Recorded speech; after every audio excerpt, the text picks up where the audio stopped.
Bien, ¿por qué Contrarreforma? Lo primero es que reproduce el carácter de lo que hemos llamado el secuestro del poder del soberano sobre la Constitución y lo ratifica en favor del Congreso.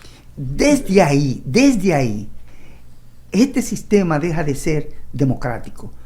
No se le puede llamar a esto una democracia. Claro. Porque esa es la base de la democracia, que el soberano sea el que tome la decisión. Exacto. Y si tú le sumas el hecho de que hay una negación del principal derecho, o uno de los dos principales derechos colectivos de la sociedad, que es el poder de decisión del pueblo sobre su constitución, y existe la negación de la soberanía del país, otro derecho clave, la autodeterminación de los pueblos para seguir el camino que los pueblos quieran seguir, no el que se le impone. En otras palabras, lo que tenemos es una democracia caricaturesca. Claro. Es un disfraz de democracia. Entonces, nos vienen con los temas que ponen, la agenda de la llamada reforma constitucional, que ahora queda pulverizada, porque lo que está pasando alrededor de todo el tema corrupción, impunidad y procesos encaminados, ¿qué indica? Que no es verdad que designar una procuradora independiente, incluso honesta, implica independencia de la Procuraduría General y mucho menos del Ministerio Público, pero mucho menos aún de todo el sistema judicial y especialmente de lo que se llama el poder judicial, el sistema de tribunales. Lo que acaba de hacer la Suprema es una clara perspectiva. El bajón de las personas que claro, siempre creen de buena fe que las cosas son como se la dicen, con la noticia hoy de esos personajes descargados de corrupción. Pero ya había exclusiones escandalosas, como la de los propios, porque este tema es Odebrecht. Sí. Recordemos que el tema Odebrecht fue uno de los temas centrales de 3 años de movilización popular en las calles, de Pueblo Verde en la calle, castigo, cárcel para los corruptos y recuperación de los robados. Le van a devolver ahora lo confiscado a esto. Pero aparte de eso, todo el tema Odebrecht queda descartado. Todo el tema Tucano queda descartado. Y ahí entra también el tema siguiente. Sí, nombran a Miriam en la Procuraduría. Pero hay un binomio en el ejercicio de la investigación y persecución del crimen, que son los que hacen los expedientes. Los franqueadores que van decidiendo el camino. Berenice ya había exculpado a Lionel cuando era secretario, cuando era fiscal del distrito. Y ahora ratificó toda esa conducta. Es decir, el pueblo no se tiró a la calle contra la corrupción, solo contra la corrupción de Danilo. Se tiró a la calle contra la corrupción del sistema de partidos, con un fuerte acento, naturalmente, en lo que hoy son los dos PLD, sí, por la cercanía. Pero eso no excluía la corrupción reformista, la corrupción balaguerista, la corrupción PRDista. De hecho, Marcha Verde sometió a la Procuraduría una serie de expedientes. Sí. Que por ley debieron ser tomados en cuenta lo que llamamos el archivo abierto, que tenía Antena Latina, tenía los Tucanos, tenía la mafia de los combustibles, tenía las narcomafias, tenía la mafia en la importación de alimentos.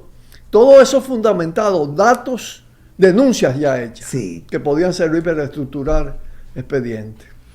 Sin embargo, todo lo que ataque corrupción del gran empresariado y todo lo que atacara corrupción de Lionel estaba excluido porque el modelo que impusieron era ese.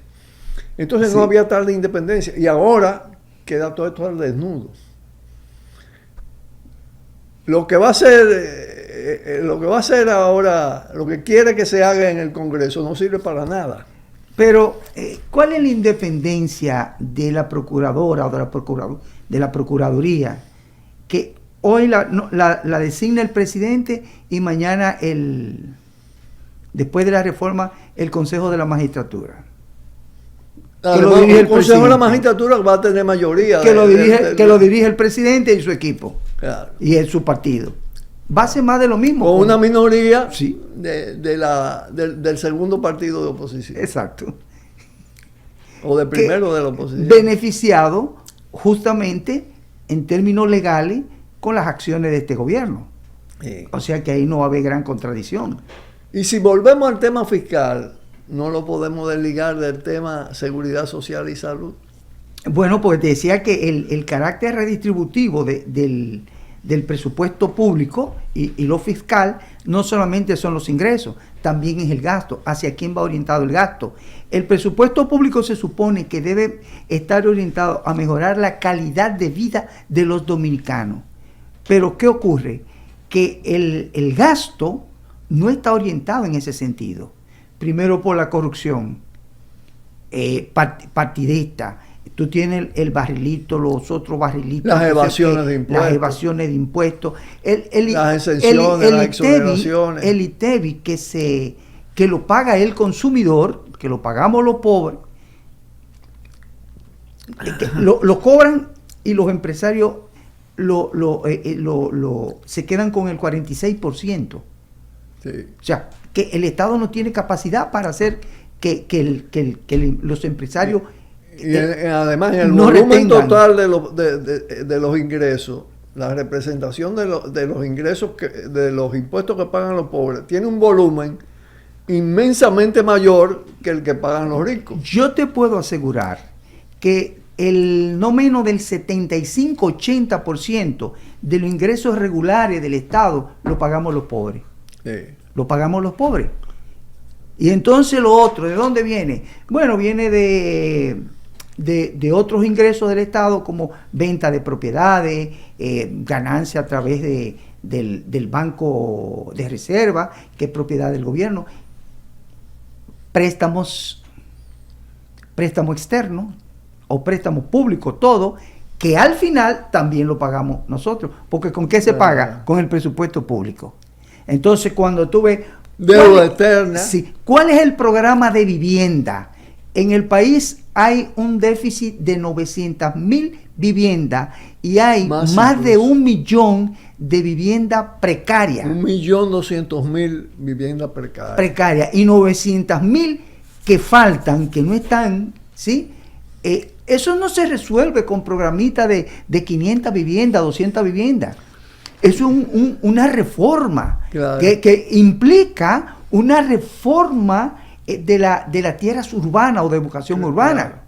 Como pasa a nivel agrario. Exacto. Porque tú tienes el tema, en el tema de la desigualdad, cuando tú ves los niveles de concentración de la propiedad, en monopolios, oligopolios, en latifundio en el campo, en la gran propiedad terrateniente en el campo, ahí hay un elemento estructural de la desigualdad, aparte de todo el tema de los ingresos, que es realmente brutal. ¿Y qué da eso?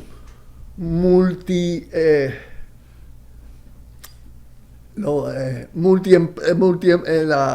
pluriempleo.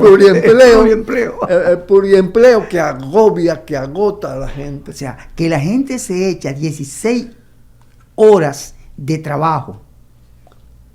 Pero no se le acusa a nadie porque él lo decide claro, individualmente, voluntariamente lo decide.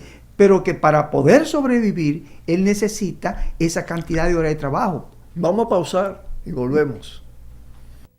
Cuidado, cuidado.